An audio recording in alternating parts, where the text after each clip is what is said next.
by June to August 2024 lean season in 26 states and the Federal Capital Territory, Abuja. And of these figures, 83,846 are IDPs. Now we have a guest in the house this morning. He's an agriculturist and MD Bama Farms. Of course, he'll be helping us, give more light or shed more light on this particular issue. It's been here before. So before preferring solution, we probably also need to identify why we are where we are today. Mr. Wale Oyekoya, good morning, sir. Thank you for being here on the program today. Good morning. Nice for having me. Right. Issues around hunger and food scarcity have been on the front burner for close to 6 months in Nigeria now, and day in, day out, if you go to the market every day, there's a tendency that what you bought yesterday, you will not buy it at the same price today. We've identified issues around insecurity, flooding, some of the issues causing these problems. Are we still there? Are those still the issues that we're currently facing as Nigeria, and why there is food shortage or this food scarcity? Thank you for having me here. I believe the issue has been around it's more than 6 months that you have just stated. Okay. Because I can remember we've been talking about the food shortages, food crisis for over 5 years now. And so many advices or precautions that's given to the government, either the federal, state, or local government, have not been adhered to. And that is why we find ourselves where we are today. Okay. And if you remember that we rely too much, especially in the Southwest, on the northern state to bring food to us. So definitely we have become a slave to the northern farmers. Are you telling me that with all the abundant and arable lands we have in the Southwest, we cannot even grow our own food? I'm going to base most of our discussions on the Southwest. Okay, I'm in Southwest, and definitely we're the one really feeling it.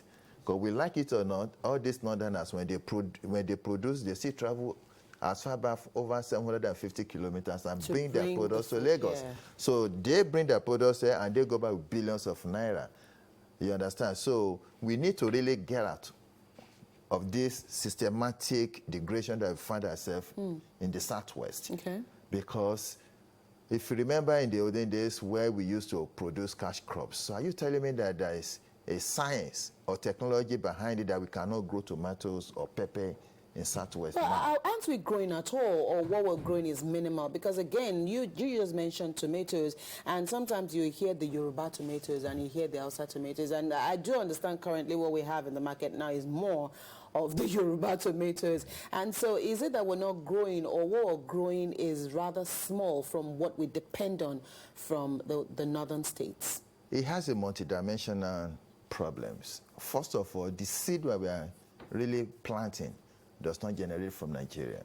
Okay. I'm a farmer. If you go to most of these places where they sell seed, most of them are imported, either from India, from China, or from Israel. We've been talking about research and development, and that is what Nigeria is well known in the olden days, that let's do our own research so that we'll be able to know what can grow in our own climate, in our own soil. So every country have got a unique soil. You cannot compare the weather of Israel to Nigeria. You can never compare the condition in India or China to Nigeria. So the problem is the seed that we are planting need to be changed, or so that we can be able to produce. We have the IITA. What do they do? How many are they really producing? And the easy solutions for these things that you have to go back to the drawing board. And what is the drawing board? In the olden days, when we were in the primary school, they allow us to. They give us seed free to grow.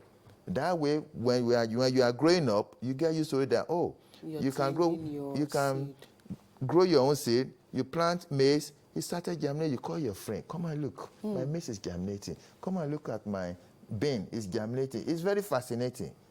So we need to go back to the drawing board so that we can insist this discipline into the young ones before they get to the adulthood. And at the same time, this seed has to be free. The federal government, the state government, they really need to put out this seed. All these social intervention funds, to me, it's wasting of money. All this palliative they are giving to the governors to give to the locals, it's wasting of money.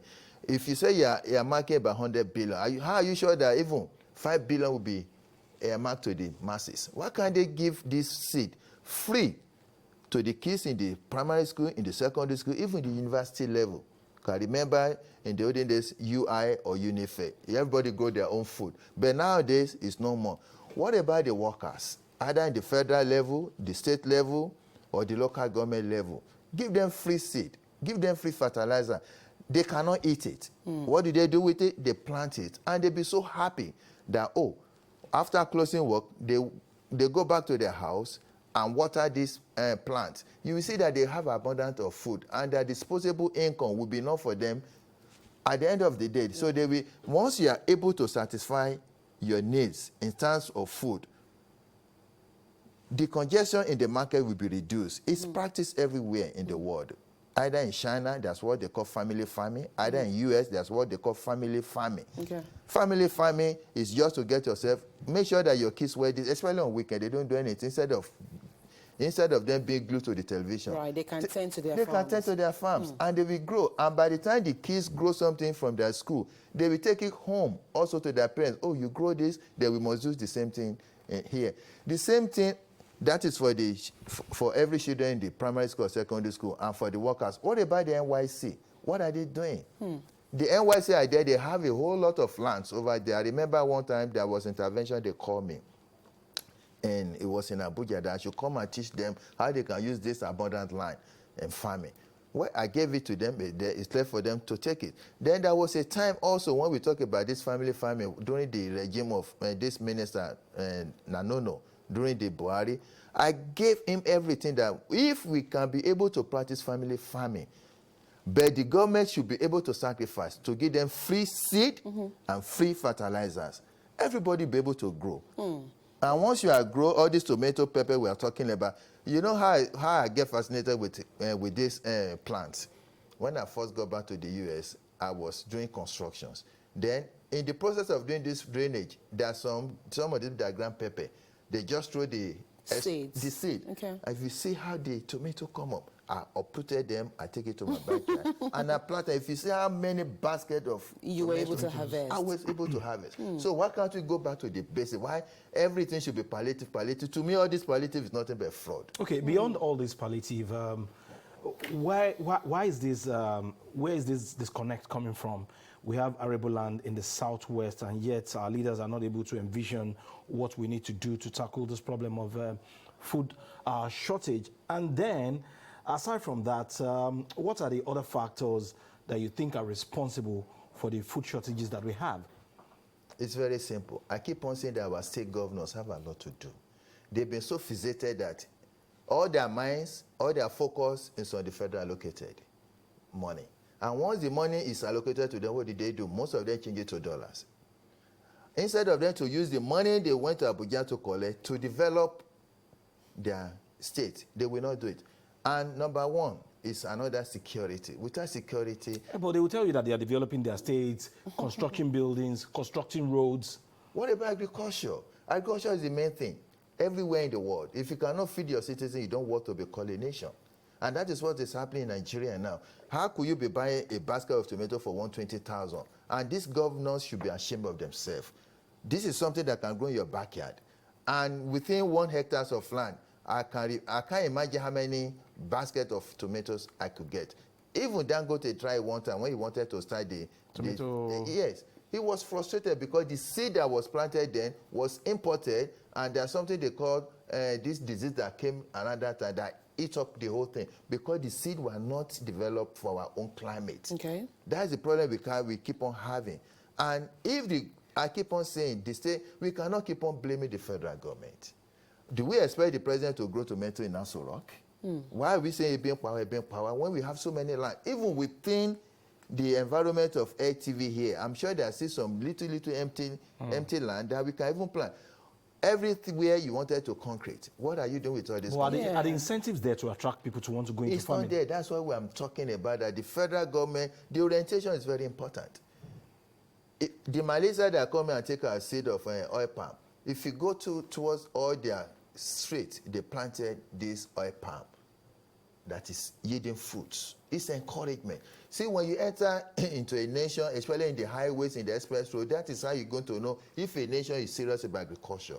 It's going to be kilometers of expanse of land for corn, for maize, for everything. But here is zero. What do you see? Is camping of religious here and there, either the Christianity or the other way around. It's wrong. Let us all embrace agriculture. Right. Well, one of the things that I know that you've been campaigning on or wanting to get sustained is small-scale agriculture. Sure. Because if that is done, that at least we can begin to feed ourselves from our homes. Definitely. And they won't need to depend on buying so much in the market.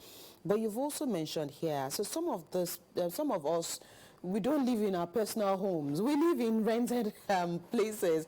And if there's no land to plant, how do we do it? I know in China, they're beginning to do greenhouse, and then you have a small space, and it is controlled farming, whatever you can do. How can we also bring that to bear here in Nigeria? It is not an excuse. I'm sure you have a balcony, which you can use flower pots. Okay. When I went to China, most of the high-rises in China, they don't have lands. So you can only find the land in the suburbs. Okay. But people living in the city, you will see them hanging all these plants.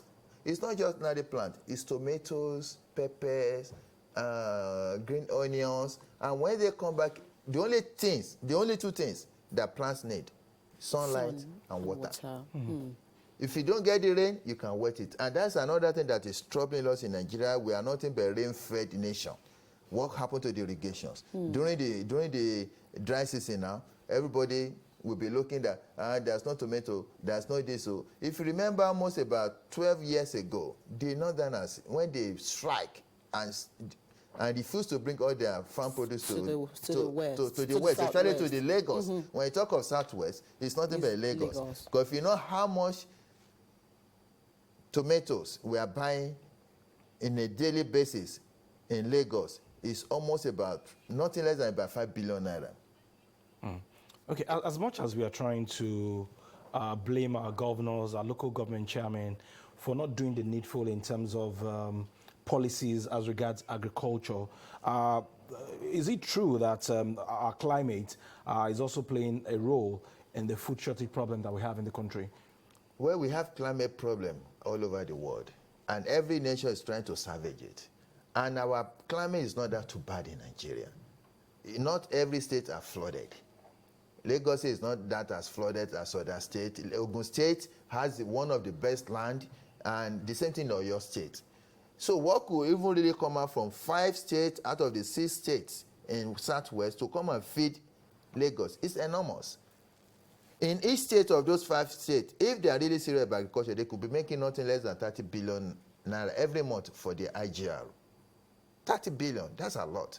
How much are they collecting from the federal government? So if you multiply that, that's a multiple effect. So why should Lagos State be going to the north and partner with them for agricultural produce? When we have Ogun State that is just a throne stone, when we have Oyo State. In terms of land? In terms of land. I'm talking of about 3 million hectares within those 5 states alone. When you talk of Ogun, Oyo, Ekiti, Ondo, and Osun State, it's about 3 million hectares of land. What are they doing with it? If it is only 3% of it that is converted to agriculture, we won't have the same problem we have. The same thing with the local government. We have about 137 local governments in the Southwest. If it is only 15% of their allocations, cost, it's not less than 300 million every month for every local government. So why can't they just allocate 15% of this allocation to agriculture? We will not be having the problem we are having. Why are we going to be importing something that we can grow? So let us stop blaming the federal government. And the federal government, to me, they have their own fault.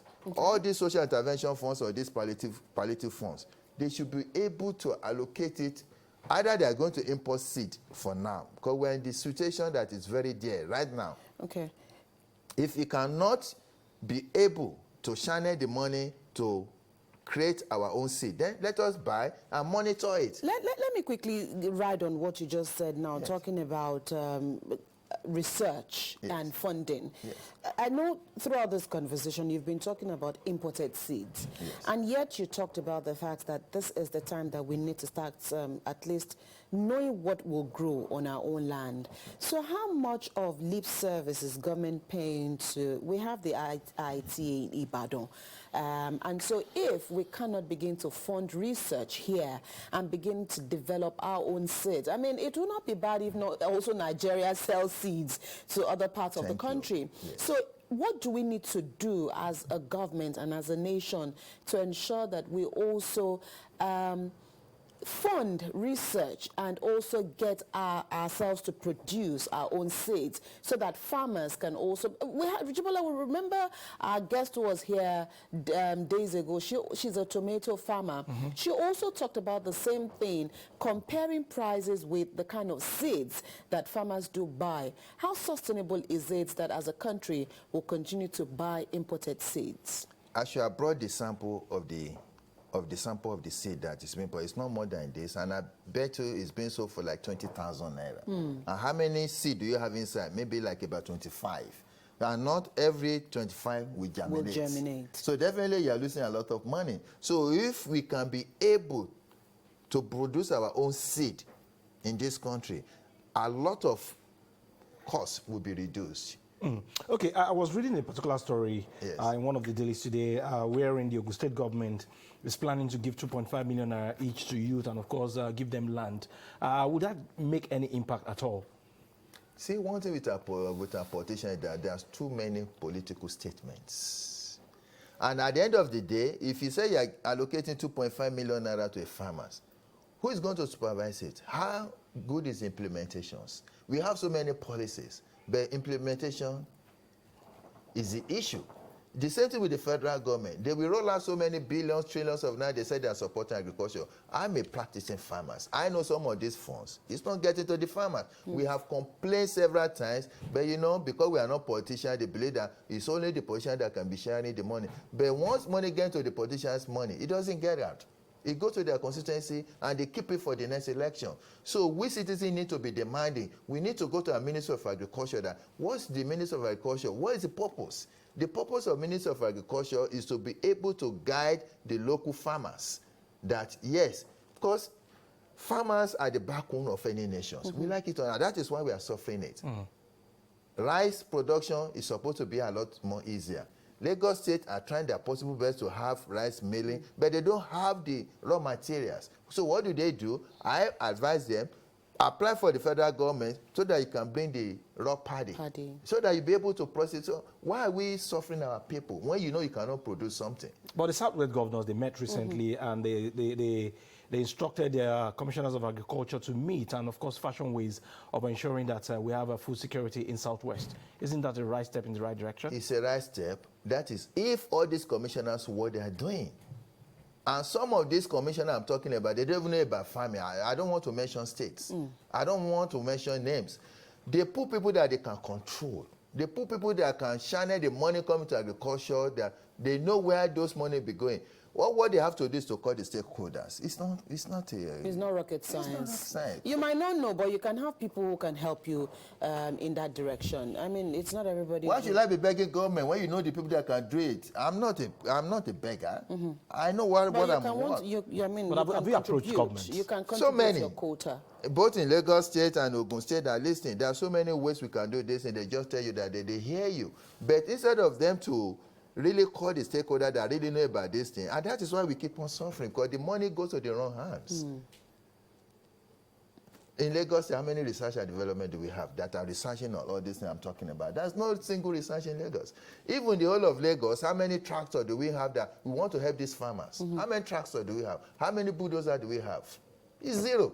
And you're talking about food security. So mechanized farming is also, it is a way that government also can help farmers, because like you said, and I'm still going to go back to a lady farmer who was also here last week. She also talked about the fact that you cannot even cultivate big farmlands because of, the equipment and other, and so they use boys from neighboring Cotonou, and those ones even at the moment are not even available.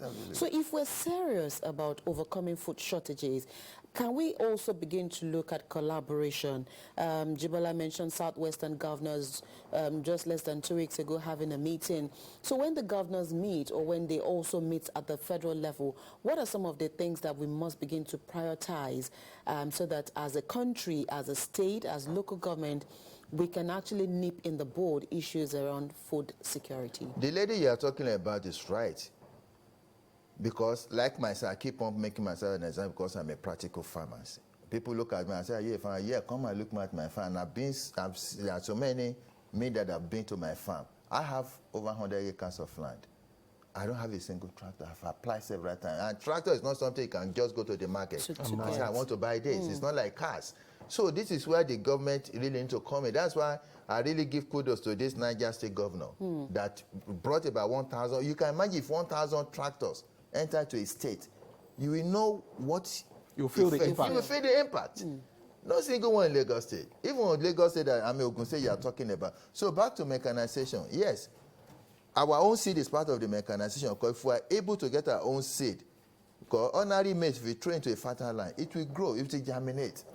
So mechanization, yes, it's right, and that is why all this tractor comes in. Okay. All this processor comes in, and that is why mechanization with our population, we like it ourselves. Our population is between 275 to 300 million. We keep on deceiving and say we are about 200. 200. When was the last time we did census? Look at the kind of people that are trooping into Lagos State. Sometimes I don't envy the Lagos State governor because the problem alone, they are trying to sort the problem of 10 million, whereas they have another 10 million they're just coming in. They're just coming. So how are you going to provide social amenities for these people? Okay. So my advice now, let the federal government stop all these social intervention funds and the palliative in terms of money they are giving to these people. Because let me tell you, most of these governors, they are more hungry than most of the citizens on the street. But they have so many things in their head that they wanted to attend to. All right. Okay, if government cannot fully fund large-scale farming, can we begin to look at greenhouse farming? See, greenhouse farming, I don't support it because most of the greenhouse farming they have been doing is not successful. Even the Lagos State government have tried in the agric years. At the end of the day, it's food up. But with the arable land we have, trust me, with the real stakeholder and real farm, most of farmers now, they don't want to go into the farm for because of kidnapping or because of the headers. There's one thing that's trending in the north, that this header, they just brought all their accounts into this man's farm. And they destroy. And they destroy everything. You understand? So definitely the security is number one. 3 things that the government need to provide: food, security, and shelters. It's only when you're alive that you can produce food. It's only when you are fed up and when you're belly food that you can even think about building a house. So those 3 things go simultaneously: food, security, and shelters. So to me, the federal government need to really come out and started all this. How could you be marking 500 billion? At the end of the day, they cannot even account for it. We see everything that the former minister was removed, whatever, for the humanitarians. Okay, better do. Better do. These are the money that are supposed to go to farmers or to other people. Why giving them cash? We are human beings, especially in Nigeria, giving them cash to go and distribute. Have you ever received any of this money? I myself have never received a penny, and I'm sure you never received a penny. Who told you that everybody in Nigeria is vulnerable? Everybody. Because we all go to the same market, we all apply the same road, we all buy the same petrol. Is it the same price you are buying petrol this year that you are buying last year? Right. Are you not vulnerable? Okay. And another area that a lot of people are also looking at the moment is dependence on food exportation. Nigeria is said to be, of course, one of the countries with the highest number of food importation. Okay. I beg your pardon, importation. Yes. And so some are saying to curb inflation, to curb food insecurity, we also need to curb the way we import food into Nigeria. But if people do not even have what to fall back on here, is food importation, is that really a problem? It's a big problem in the sense that I keep on talking about population, which our government are neglecting. When you keep on importing, what is going to happen when those countries shut their own borders? The best thing there could be a 6 months or 3 months open window. Okay, because you cannot serve your people. Right now, Nigeria is starving. We like it or not. We are just deceiving ourselves. Because look at this past election, how many people can afford to buy this ram? And I give you another joker. Most of this ram that you people see here, big, they are not from Nigeria. They are from Niger. They are being imported. They import them. And what do they use to import them? It's our dollars. So is it not the same dollar that they're going to use to import this food into the country? So the dollar is already stressed. Now you are going to stress it more. Why can't you put some of these dollars you are talking about, bring some agricultural equipment? Okay. Minor what I can give to local farmers, because farming comes from the local. So if you can bring some of this equipment, instead of using the little dollar we have to import food, and you'll be surprised that some of these people, they get this allocation to import this food, they will use the money for another 10 else. Okay, but are there tangible signs that we are going to come out of this very soon? Not very soon. From some of the efforts of government? Not very soon. Because I keep on saying not very soon because I'm a practical farmer, and the last time I said I'm about 100 of us were dislocated in our own farm, and up to this moment we have not got solution. Even in Southwest here. Even Southwest saying in Ekpe here now. Because I remember the lady our farm was had. just the military just came over without any notice. And in fact, if I show you the picture of what we wanted to harvest, they did not allow us to harvest anything. And so what has happened to your produce? It got waste. They fence the whole place. They fence us out. And you are talking of food security. If I show you the damage they did in my farm, that we've been trying to get the attention of the Lagos State government, because the land was given to us by the Lagos State government. We are not illegal farmers. So if you are really serious about food security, you see people doing farming. Even if the land belongs to you as a federal government, as a military man, what do? We are the owner. We give you time to harvest. Because you can imagine if you can be able to harvest those and that had gone to the markets at least. Well, with your own experience, and then you're also thinking that young people can be given incentives to want to come into farming, and all of the uncertainties around that we see every day, do you think young people are that resilient and would want to come into farming even with incentives? Yes, that's why I said that they have to start to catch them young. How old? But right from the primary schools. Okay. Give them seed, give them land, let them spend like 30 minutes a day. Okay. The following day, they'll be fascinated. Oh, they wanted to go back to the land. We that used way, to you're have encouraging them. Agri club, farm clubs. Exactly, farm club. If we can go back to it, the same thing the workers have just said. You are not at work 24 hours now. Once you close by 4 o'clock, you can still go out and tender to your farm in your home. Okay. And you'll be able to get something, but the government should be able to sacrifice and give out free seed and free fertilizer. Then you see how much food we are going to have on our tables.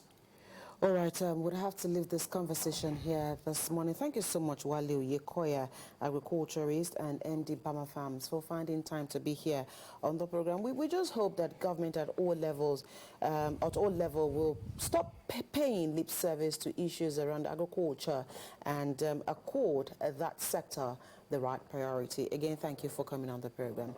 We'll take a quick break. The conversation returns shortly.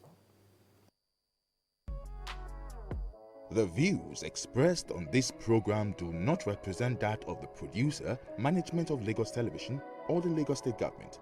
They remain the perspectives of those expressing them. Thank you for staying with Lagos Television.